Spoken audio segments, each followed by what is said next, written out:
તો ગુજરાત ફર્સ્ટ પર સૌથી મોટો ખુલાસો, જેમાં રાજકોટના સર્વેશ્વર ચોકની ઘટનાને લઈને ખુલાસો થયો છે। સર્વેશ્વર ચોકમાં ફરી ગેરકાયદેસર બાંધકામ કરી નાખવામાં આવ્યું છે। ગુજરાત ફર્સ્ટે સ્ટેન્ડિંગ ચેરમેન જયમીન ઠાકરને સવાલ પૂછ્યા। સર્વેશ્વર ચોકમાં મંજૂરી વગર જ છત બનાવી નાખવામાં આવી। ગુજરાત ફર્સ્ટની સામે જયમીન ઠાકરે અધિકારી સાથે ફોન પર વાત કરી। અધિકારીએ સ્વીકાર્યું કે છત બનાવવાની મંજૂરી આપવામાં નથી આવી। ગેરકાયદેસર બાંધકામને લઈને મનપાના સત્તાધીશો અને કર્મચારીઓ ગોળ ગોળ જવાબ આપી રહ્યા છે। છત ચડીને એને પાકું કેવી રીતે કર્યું? આપણે એને મંજૂરી આપી છે કઈ?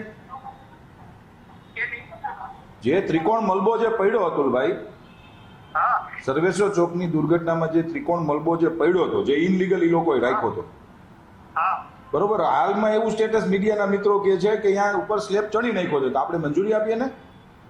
ના, મંજૂરી નથી આપેલી। તો કેવી રીતે ચડ્યો એને? સાઈડની દીવાલ હતી ને, હા, એ સાઈડની દીવાલ છે ને, એ આખી ઘસી ગઈ હતી, એટલે ત્યાં રિપેરિંગ બોલ કરવી ફરજિયાત હતી। બરોબર છે, ટેકનિકલી બરોબર, હા, ટેકનિકલી ફરજિયાત જ હતી, નહીંતર તો એમાં શું થાય છે, બધું ઘસી જાય એમ હતું।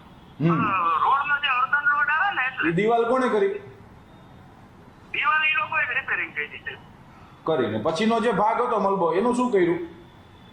એનો મલબો છે ને, એને ભૂલથી તો સ્લેબ ભર્યો છે, એ આપણે એને કહી દીધું છે કે ભાઈ તમારો નથી, એને કોર્ડન કરી નાખવાનો છે। ત્યારે કરીએ છીએ બરાબર, એ વધીને 2-4 દિવસમાં કરાવી દઉં। એને ટીપીની નોટિસ આપીને 4 દિવસમાં રિમૂવ કરાવી નાખજો। હું અત્યારે મીડિયામાં કહી દઉં છું।